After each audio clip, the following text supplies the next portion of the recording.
말씀을 듣기 전에 우리 서로를 보면서 이렇게 축복했으면 좋겠어요.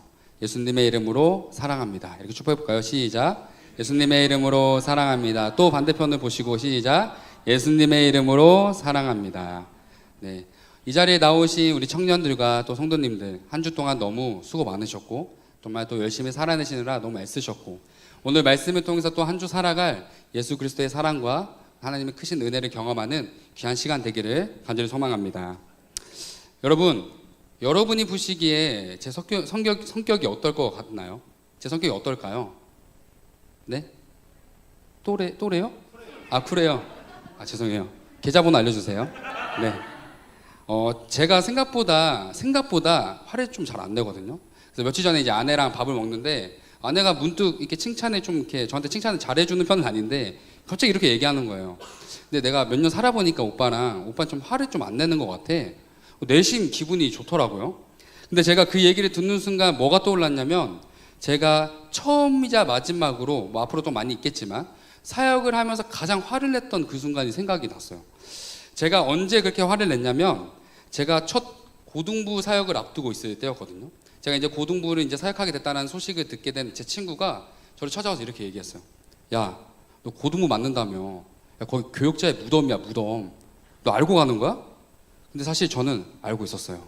뭐 선택지가 마땅히 없었긴 했지만 매년 교사들이 가장 지원하지 않는, 가장 기피하는 곳이자 온 세상의 예민함과 스트레스가 모인 것이 그 고등부라는 것을 저는 이미 알고 있었어요.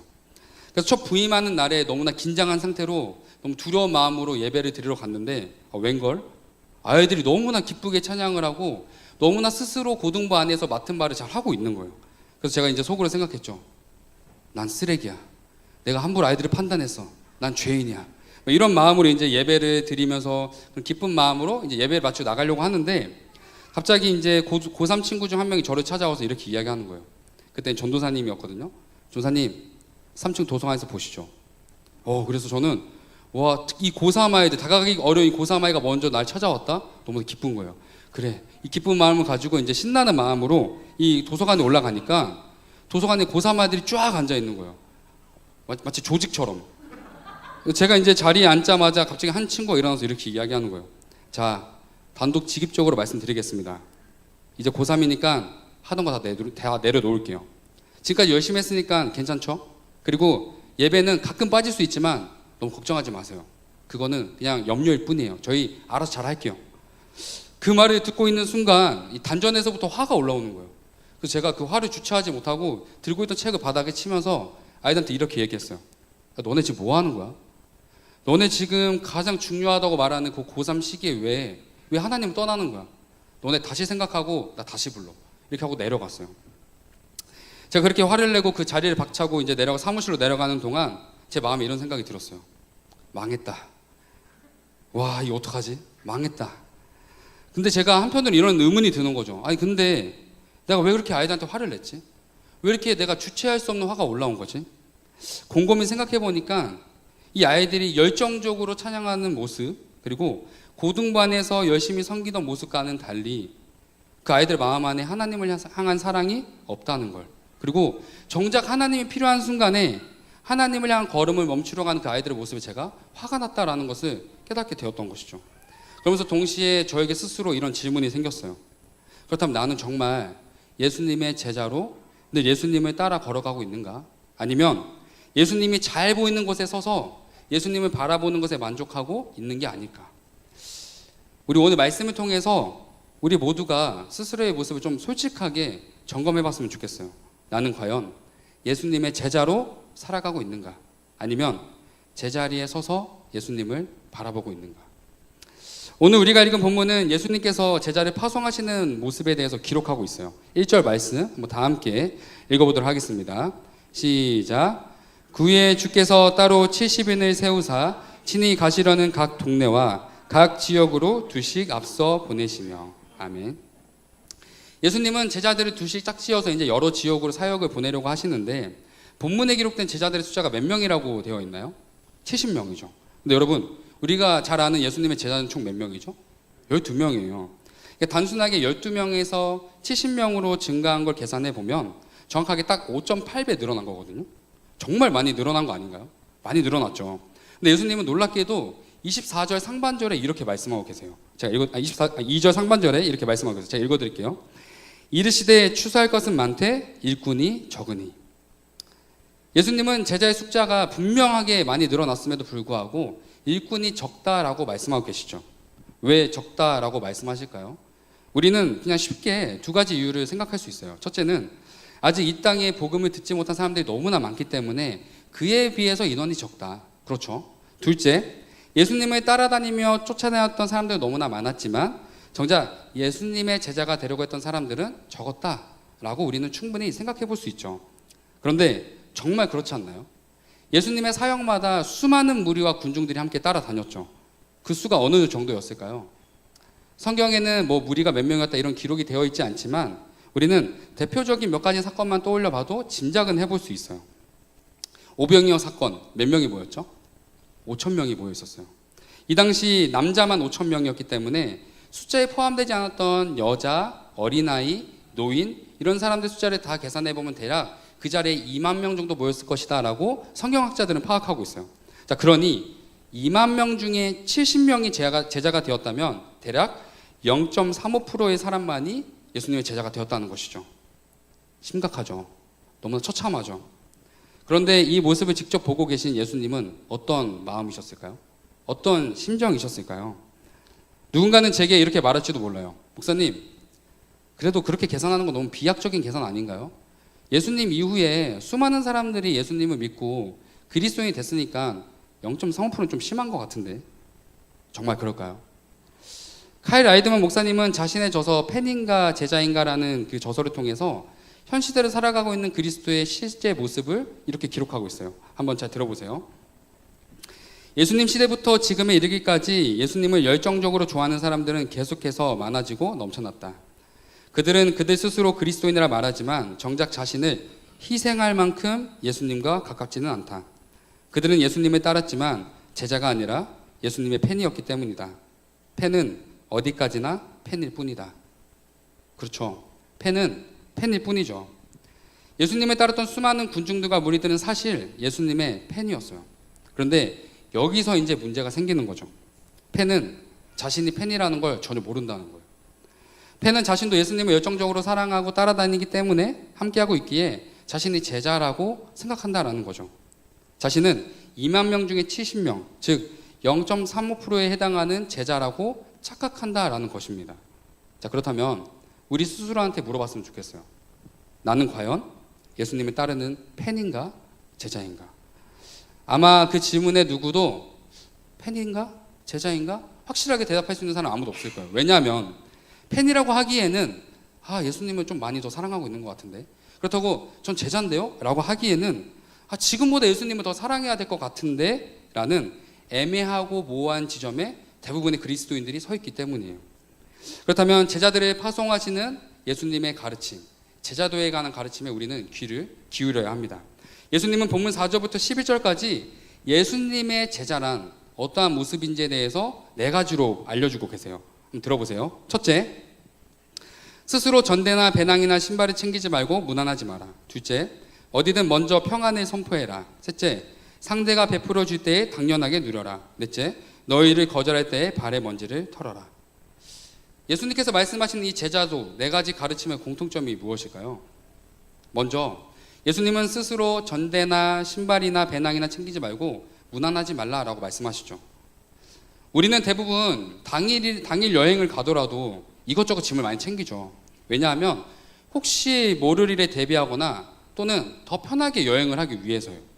그런데 전대, 배낭, 신발 이런 거 챙기지 말라는 건 여행 중에 일어날 수 있는 모든 일을 대비하지 말고 스스로 무방비 상태가 되라라고 명령하는 것과 똑같죠. 한마디로 여행하는 내내 여행에 집중하기보다 늘 긴장과 염려와 두려움을 마주할 수밖에 없는 그 무방비 상태를 즐겨라라고 말하는 것과 똑같은 말씀인 거예요. 그런데 이게 쉽나요? 어렵죠. 근데 심지어 예수님이 거기에 덧붙이시죠. 아무에게도 무난하지 말라. 누군가의 도움도 전혀 구하지 말고 그 무방비 상태를 지속하라라고 말씀하시는 거예요. 만약 우리가 제자였다면 예수님은 사랑하지만 이 말씀을 따를 수 있었을까요? 어려워요. 그런데 제자들은 예수님의 가르친 대로 나아가요. 어떻게 해요? 자신의 생각과 판단과 염려를 다 내려놓고 자기 부인의 과정을 겪었기 때문이에요. 예수님은 왜 제자들에게 이러한 무리한 명령을 하시는 걸까요? 두 번째로 예수님은 어디든 먼저 평안을 선포하라 라고 말씀하시죠. 여기서 쓰인 평안의 원어적 의미는 평화, 번영, 안식 등 쉽게 말하면 축복에 관한 이야기예요. 근데 여러분, 누군가를 축복하는 게 어렵나요? 쉽나요? 쉽죠. 왜냐면 우리도 방금 말씀 듣기 전에 서로를 축복하세요라고 했을 때 이거 어떻게 하지? 이러신 분 없었죠. 축복하는 건 되게 쉬워요. 그런데 제자들에게 있어서 이 예수님의 두 번째 명령이 어렵게 느껴졌던 이유는 두 가지 전제가 붙어 있었기 때문이에요. 어디든 먼저. 어디든 먼저 축복하라고 말씀하셨기 때문이에요.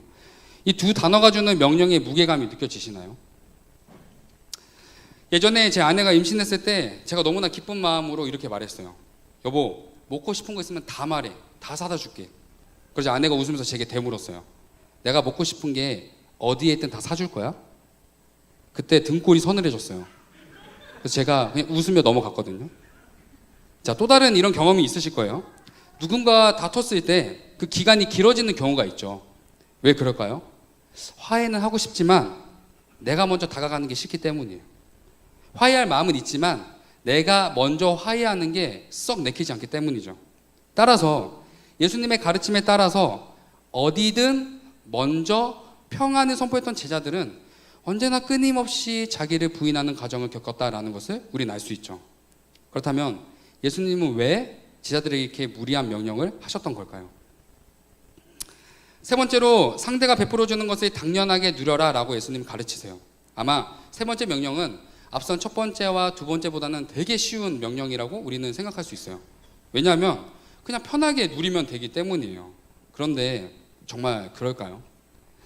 내가 아무리 친한 친구 집에서 하루를 보낸다 하더라도, 내가 아무리 돈을 많이 주고 좋은 숙소에 지낸다 하더라도 내가 지내는 집보다는 편하지가 않죠. 심지어 저는 먹으면 바로 나온 직장인이거든요. 그래서 저 같은 경우에는 화장실이 되게 예민해요.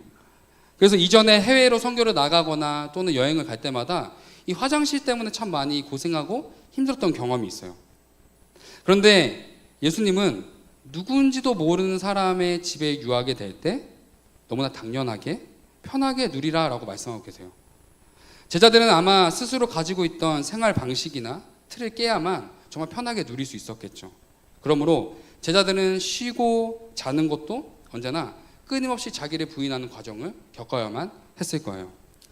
예수님은 왜 계속해서 이렇게 무리한 명령을 하실까요? 마지막으로 예수님은 너희를 거절할 때 발의 먼지를 털어라 라고 말씀하시죠. 이 당시 유대인들은 이방인 지역에 발을 닿으면 발의 먼지를 털어냈어요. 왜냐하면 그들을 거부하는 상징적인 행위로 그렇게 했기 때문이죠. 그러니 제자들이 지금 발의 먼지를 털어낸다는 건 더 이상 나는 그들과 교류하지 않겠다. 그리고 그들을 이방인처럼 대하겠다라는 관계에 대한 분명한 거절의 표현이었어요. 한마디로 발의 먼지를 제자들이 털어냈다면 그들에게 저주를 선포하는 것과 똑같은 행동이었다라는 것이죠. 그렇다면 제자들에게 있어 예수님의 이 명령이 쉬웠을까요? 아니죠. 이것 또한 너무나 어려웠을 거예요. 왜냐하면 우리 주변에도 하나님을 믿지 않지만 내가 너무나 사랑하는 사람들이 많기 때문이에요. 가족일 수도 있고 친구일 수도 있고 연인 관계일 수도 있겠죠. 그런데 그들에게 내가 복음을 전했지만 그들이 복음을 받아들이지 않고 하나님을 거부할 때 발의 먼지를 털어내듯 그들과의 관계를 우리가 쉽게 끊어낼 수 있나요? 쉽게 끊어낼 수 없죠. 선을 그을 수 있나요? 선을 그을 수 없어요. 물론 제자들이 만났던 사람들이 지금 방금 말한 연인이나 가족이나 그런 친한 사람들이 아니었을 수도 있겠죠.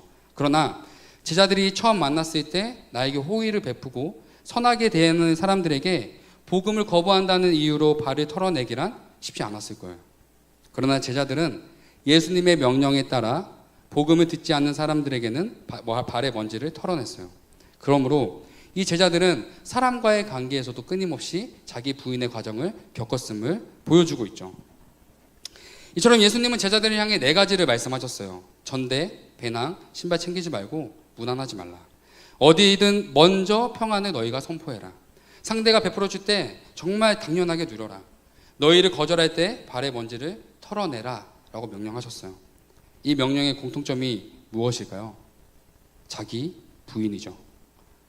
그렇다면 끊임없는 자기 부인이란 한마디로 무엇을 말하는 걸까요? 어떤 모습일까요? 쉽게 말해서 매일 나를 죽이는 과정이죠. C.S. 루이스는 자신의 저서 중 순전한 기독교를 통해서 예수님이 말씀하시는 제자도에 대해 이렇게 기록하고 있어요. 잘 들어보세요.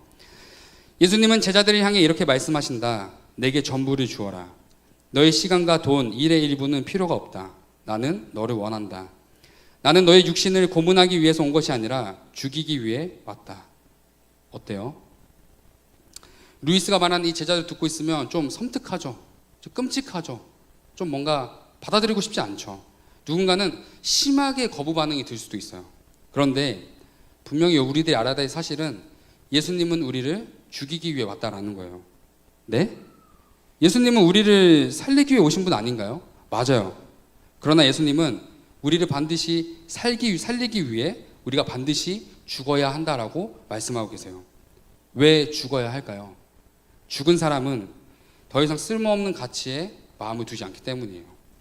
죽은 사람은 손에 명품 시계나 명품 가방, 또 계좌에 쌓아둔 돈, 좋은 직장이나 승진, 높은 스펙 등을 바라고 있지 않죠. 왜냐하면 죽은 사람들에게는 그게 의미가 없고 쓸모없기 때문이에요. 그래서 내가 쥐고 있던, 붙들고 있던 모든 것들을 다 내려놓게 만들기 때문이에요. 그래서 정말 예수님을 따르는 제자들은 매 순간 끊임없이 자기 부인의 가정을 겪으며 자신을 죽여가는 삶을 자연스럽게 살아가게 된다라는 것입니다. 그 결과 자신의 삶을 끊임없이 죽여가며 내려놓은 제자들은 비로소 그리스도 안에서 새로운 참된 삶을 살아가게 된다라는 것을 알려주고 있는 것이죠. 자, 그런데 이 땅에서 예수님의 제자라고 고백하는 사람들은 참 많지만 죽음의 십자가를 기억하기보다 영광스러운 십자가를 지려고 하죠. 제자를 자처하지만 자기를 부인하기보다 다른 사람을 비난하며 다른 사람을 부인하고 있어요. 우리는 청성적으로 십자가를 따르려고는 하지만 안락하고 편안한 십자가를 우리는 자연스럽게 추구하고 있다는 것이죠. 그러나 예수님을 따르는 제자들은 언제나 모든 순간 죽음을 결심했던 사람이었음을 우리는 반드시 기억해야 합니다. 자, 그렇다면 설교 소대에 제가 드렸던 질문을 다시 드려볼게요. 현재 우리의 모습은 제자입니까? 아니면 제자리입니까? 누군가는 예수님의 명령이 너무 현실적이지 않아서, 때로는 너무 신앙의 이상적인 명령이라서 불편할지도 몰라요. 그런데 여러분, 이 이해할 수 없는 예수님의 명령이 사실은 엄청난 우리를 향한 축복이라는 것을 꼭 기억하셔야 됩니다. 스스로 전대나 배낭이나 신발을 챙기지 말고 무난하지 말라라는 이 명령 안엔 사실은 어떤 상황에도 너와 함께 하시는 하나님이 언제나 보살피시고 채워주시는 그 축복이 있다라는 그 말씀을 알려주고 계신 거예요. 어디든 먼저 평안을 선포하라라는 명령에는 나는 할 수 없지만, 내 힘으로는 할 수 없지만 내 마음을 주관하셔서 이끄시는 하나님의 일하심에 대한 축복을 알려주고 계신 거예요. 상대가 베풀어줄 때 당연하게 누리라는 명령에는 때때마다 입혀주시고 채워주시는 하나님의 놀라운 계획과 능력, 그 축복을 알려주고 계신 거예요. 마지막으로 너희를 거절할 때 발의 먼지를 털어내라라는 이 명령에는 우리가 기다리고 있는 그 하나님의 나라, 마지막 심판의 때가 반드시 임한다는 사실을 알려주는 축복임을 우리는 꼭 기억해야 합니다. 이처럼 제자들은 예수님의 이해할 수 없는 명령에도 하나님의 그 나라를 소망하며 예수님의 말씀을 의지하며 살아갔어요. 왜냐하면 제자들은 이 이해할 수 없는 명령이 나를 살리는 명령이라는 것을 알았기 때문이죠. 여러분, 그러므로 우리 모두 제자리에서 일어나 예수님의 제자가 되기를 간절히 소망합니다. 끊임없는 자기 부인을 통해서 예수님을 닮아가는, 예수님을 따라가는 제자가 되기를 정말 간절히 소망합니다. 설교를 마무리하면서 제자들을 향한 예수님의 모습에 대해서 우리가 잠시 묵상했으면 좋겠어요. 예수님은 제자들에게 이 4가지 가르침을 하시기 전에 제자들을 향해 이렇게 말씀하시죠. 3절의 말씀을 한번 읽어보겠습니다. 시작. 갈지어다 내가 너희를 보냄이 어린 양을 이리 가운데로 보낸가 같도다. 아멘. 예수님은 제자들을 보내기 위해 준비하실 때 제자들을 바라보시는 그 심정에 대해서 이렇게 말씀하셨어요. 어린 양을 이리 가운데 보내는 것 같다. 내 마음이 너희들을 이리 가운데 보내는 그런 마음 같다. 목자와 같은 마음을 알려주고 계시죠. 특히 오늘 본문은 특이하게도 시간적 간격이 분명히 존재하고 있음에도 제자들을 파송하시는 예수님의 모습과 돌아온 제자들의 모습을 붙여서 보여주고 있어요. 그리고 돌아온 제자들을 향해 예수님은 이렇게 말씀하시죠. 너희들의 사역을 통해서 사탄의 권세가 떨어지는 것을 내가 보았다. 예수님은 제자들을 향해 분명히 이렇게 말씀하셨어요. 내가 보았다. 예수님은 제자들을 보내셨지만 언제나 제자들을 바라보시며 지켜주고 계셨음을 말씀하고 계신 거예요. 마치 사랑하는 자녀를 기다리고 있는 아버지의 모습과 같죠. 어느 동네에 치매에 걸린 아버지를 둔 아들이 있었어요. 아들은 더 이상 아버지를 모시기 어렵다 판단하여 요양원에 모시게 됐죠. 그리고 매주 목요일마다 아버지를 뵈러 요양원에 찾아갔어요. 그런데 이 아들이 너무나 바빠져서 아버지한테 이제 이렇게 이야기한 거예요. 아버지, 제가 이제 목요일 말고 화요일 날 오후 2시에 찾아올게요. 뵈러 올게요. 알겠죠? 그런 아버지는 치매 때문에 잘 알아듣지 못했어요. 그런데 화요일 오후 2시에 아버지를 찾아간 아들은 놀랬어요. 왜냐하면 아버지가 매번 그 시간에 맞춰서 계속해서 요양원 입구에서 자신을 기다리고 있었기 때문이에요. 그래서 몇 달을 지켜본 아들이 이거는 좀 치매가 나은 것 같은데? 라는 그 기쁜 마음에 간호사를 찾아가서 이렇게 이야기했어요. 아니, 아버지가 매일 화요일 2시마다 날 기다리고 있다. 이 간호사가 아들을 지그시 바라보면서 이렇게 말했어요. 아드님, 아버님은요, 오늘이 아니라 매일 아드님이 오실 때까지 그 자리에서 하루 종일 기다리고 계셨어요. 아드님은 일주일 중 하루 잠깐 시간을 내서 오신 거지만 아버님은 하루 그 잠깐의 시간을 위해서 일주일 내내 당신을 기다리고 있었어요. 사랑하는 여러분, 제자를 보내시던 예수님의 심정은 아들을 한없이 기다리던 이 아버지보다 더 큰 사랑이었음을 꼭 기억해야 합니다. 예수님은 제자들을 어린 양으로 비유하시죠. 언제나 보살핌을 받아야 되고 사랑을 많이 받아도 모자란 그들이 하나님의 나라 복음을 증거하기 위해 세상 속에 나아갈 때 얼마나 힘들까, 얼마나 마음이 다칠까, 얼마나 두려울까. 예수님은 언제나 그 제자들을 어린 양처럼 바라보면서 사랑하는 마음으로 예수님께서는 그 제자들을 기다리시고 기도하고 계셨어요.